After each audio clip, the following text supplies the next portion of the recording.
In Tombstone, Arizona, there's a building.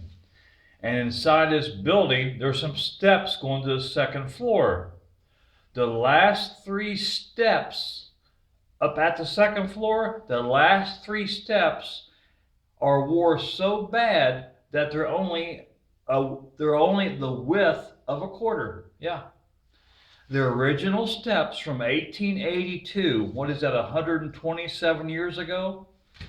That's how many guys went upstairs to the second floor to look for a woman, to get laid.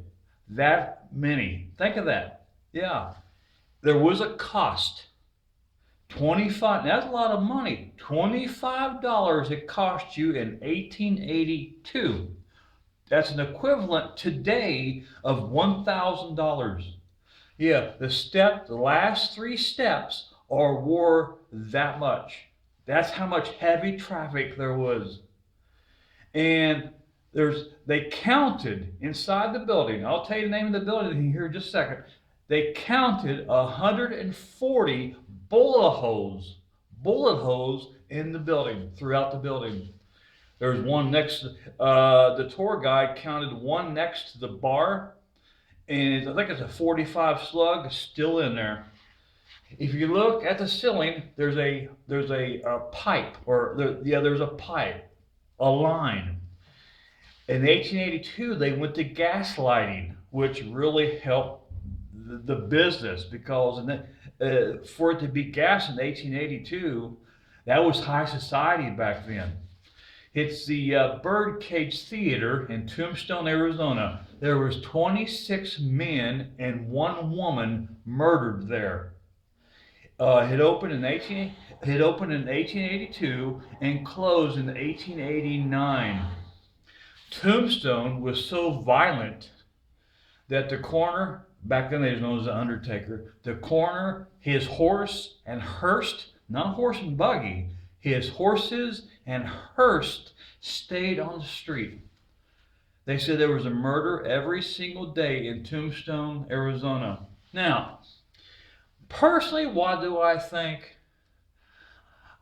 One time when I first got online, not late 1998. I'm gonna say 1999. I've been saying 1999.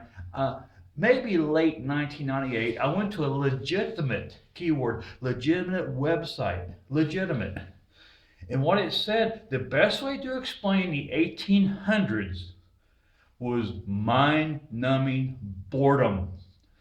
I mean, okay, today we take it all for granted today. We got satellite television, we got XM radio, we got all kind of entertainment.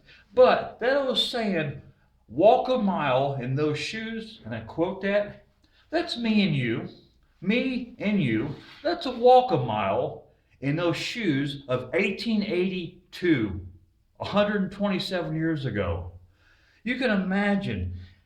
I mean, they were so bored, their six shooters, their guns or pistols was the only entertainment they had. Maybe playing a little cards and watching a half naked lady dance. That was the only entertainment they knew.